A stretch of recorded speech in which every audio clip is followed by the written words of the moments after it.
دنیا کا یہ دستور ہے کہ دن بھر مزدوری کرنے کے بعد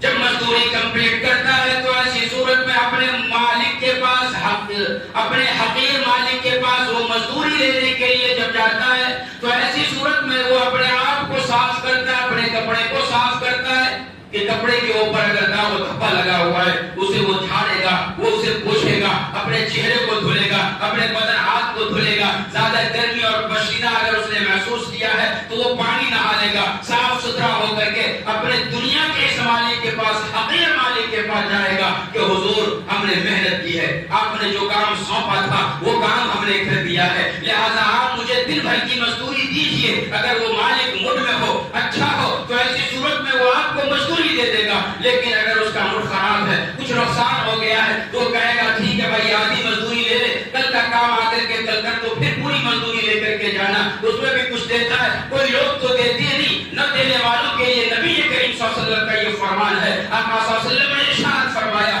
وہ لوگ کان کھول کر کے سنیں جو اپنے پاس کام کرنے والوں کو ستاتے ہیں، نبی کریم صلی اللہ علیہ وسلم نے ارشاد فرمایا کہ مزدور کا پسینہ خشک ہونے سے پہلے ان کی مزدوری کو ادا کر دو۔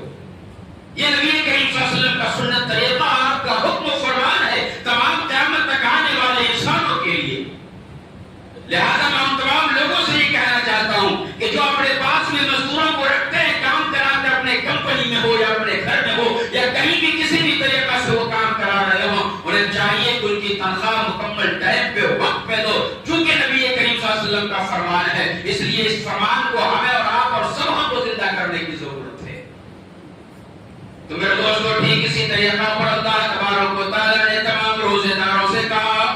کہ او میرے بندو، تم نے ایک مہینہ ہم نے جو کام دیا تھا وہ کام مکمل طور پہ کر کے دکھایا ہے، اب مزدوری اور انعام لینے کا دن ہے، لہذا تم چلے آؤ عیدگاہ میں، چلے آؤ عید کی نماز جہاں بھی ادا کرنی ہو آ کر کے کرو۔ جب تم عید کی نماز ادا کرنے کے لیے آؤ تو ایسی صورت میں تمہیں دنیا کا دستور دنیا میں رہ کر کے اپنانا ہے، اور وہ یہ ہے کہ جس طریقہ پر تم دنیا میں کام کرنے کے بعد حقیر مالک کے پاس نہا دھو کر کے جاتے ہو، کپڑے کا داغ و دھبا دور کر کے مزدوری لینے کے لیے جاتے ہو، میرے دربار میں آنے سے پہلے، میرے سے انعام لینے سے پہلے تمہیں چاہیے کہ تم بھی پانی نہا لو،